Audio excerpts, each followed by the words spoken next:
All glory be to Allah. There is no God but Allah, and Muhammad sallallahu alaihi wasallam is the prophet of Allah.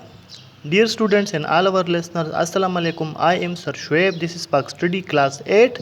Written work of the chapter 2 short questions. This is short question number 10, the last short question.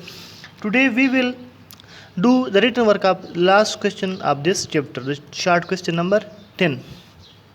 The question is, what methods adopted by Qaid-e-Azam of being best leader?